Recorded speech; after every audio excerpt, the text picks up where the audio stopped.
Rut, hoofstuk 3. Toe sê Naomi, die skoonma van Rut, vir haar: Ek dink dit is tyd dat ek vir jou uitkyk vir 'n goeie huis, waar jy goed behandel sal word, my dogter.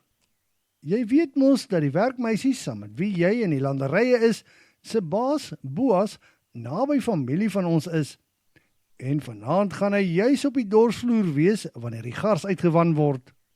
Gaan bad, sit 'n bietjie lekker ryk olie aan en trek jou mooiste klere aan. Dan moet jy na die dorsvloer gaan. Sorg egter dat hy jou nie sien voordat hy nie klaar geëet en gedrink het nie. Wag dan tot hy gaan slaap. Kyk mooi waar sy lêplek is en gaan kruip onder by sy voete in.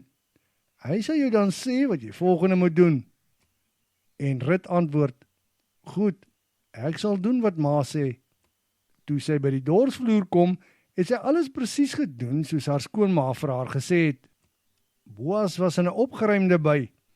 Nadat hy klaar geëet en gedrink het, het hy daar langs die hoop graan lêplek gesoek. Rut het saggies nader gekom en by sy voete gaan inkruip. Hier teen middernag skrik Boas wakker en gaan sit regop. Hy merk toe dat daar 'n vrou by sy voete lê. Toe vra hy: Wie lê hier? Toe sê sy: Dit is ek, Rut, u dienares. Neem my asseblief in die sorg, want u is my losser. Daarop antwoord hy: My dogter, mag die Here jou seën. Ek sien dat jy baie lojaal is teenoor jou skoonma. Jy kon agter ander jong mans, ryk of arm aangeloop het, en tog het jy nie. Moenie jou bekommer nie, my dogter. Ek sal doen wat jy vra. Kyk, almal in die stad weet hoe deegsame vrou jy is. En jy is reg. Ek is wel een van jou lossers, maar daar is 'n losser wat 'n nader familielid is as ek.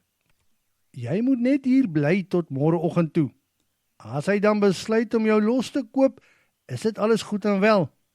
Indien hy dit nie wil doen nie, sal ek, so seker as wat die Here leef, dit doen.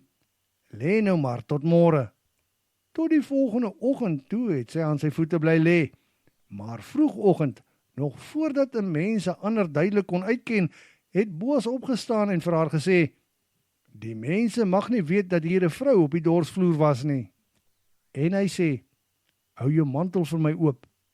Toe sy dit vir hom oophou, skep hy 6 mate gars daarin en help haar om dit op die skouer te sit.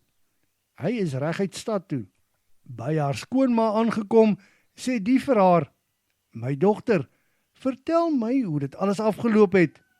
Toe vertel sy alles wat gebeur het en wat die man gedoen het.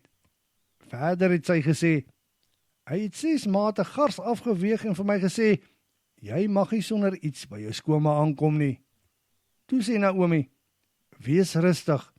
Kom ons kyk wat gebeur, my dogter. Ek verseker jou, hierdie man sal nie vandag rus voordat hy nie alles uitgepluis het nie.